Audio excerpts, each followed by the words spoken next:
Hello' guys, মই লৈ আহিছোঁ আজি আপোনালোকৰ মাজলৈ কেপচিকাম ফিছ কাৰী।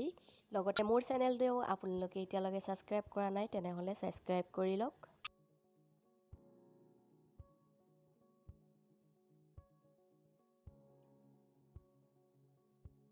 কেৰাহীখন গৰম হৈ যোৱাৰ লগে লগে আমি ইয়াত অইল দিম। যিকোনো অইল দিব পাৰিব, আপোনালোকে ৰিফাইন দিব পাৰিব, নহ'লে মাষ্টাৰ্ড অইল দিব পাৰিব।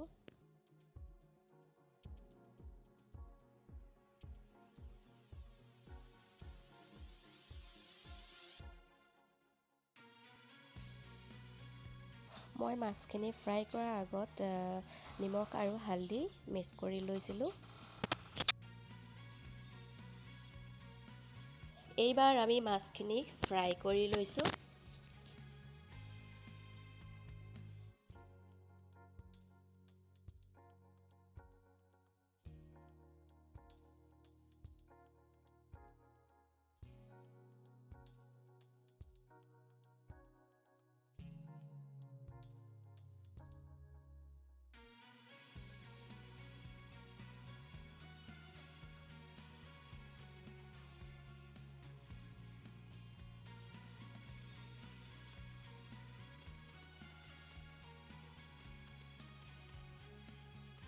এনেকৈয়ে গোটেই মাছখিনি আমি ফ্ৰাই কৰি ল'ম প্ৰথমতে।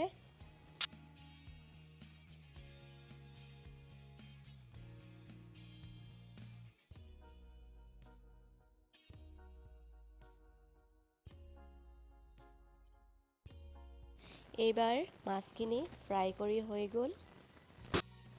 মাছখিনি ফ্ৰাই হৈ যোৱাৰ পাছত ইয়াত মই দিলোঁ পিঁয়াজ। পিঁয়াজখিনি দি অলপ টাইম ভাজি ল'ম।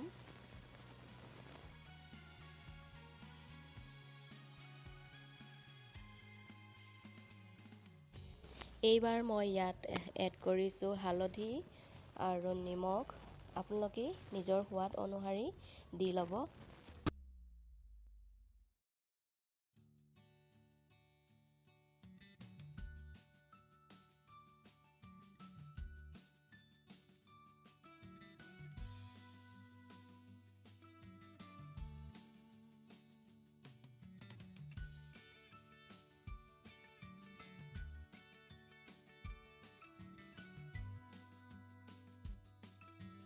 এইবাৰ মই দিছোঁ আদা নহৰু পেষ্ট।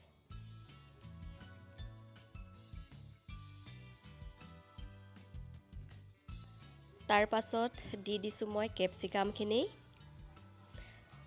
ভালদৰে গোটেইখিনি মিলাই পিনে ভাজি ল'ম অলপ টাইম।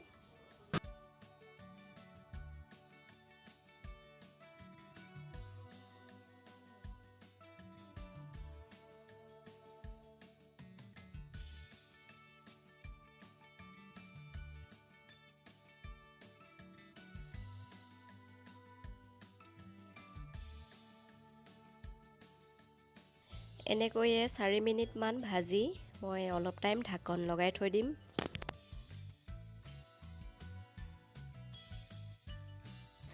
ইয়াৰ পাছত দিছোঁ মই ইয়াত 1 গিলাচ পানী।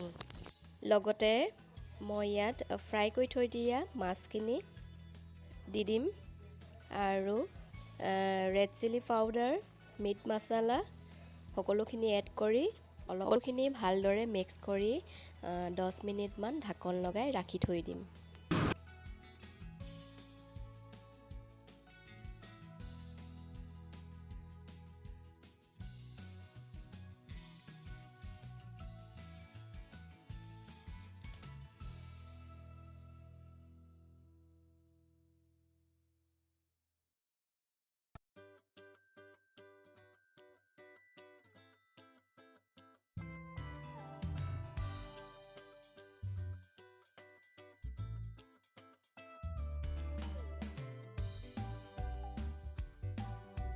দহ মিনিট হৈ যোৱাৰ পাছত এইবাৰ আমাৰ ৰেডি হৈ গ'ল ফিছ কাৰীখিনি।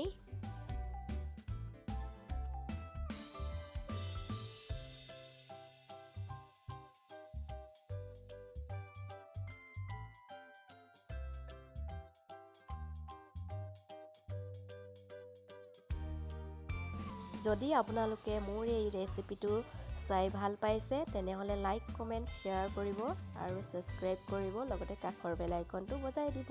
Thank U.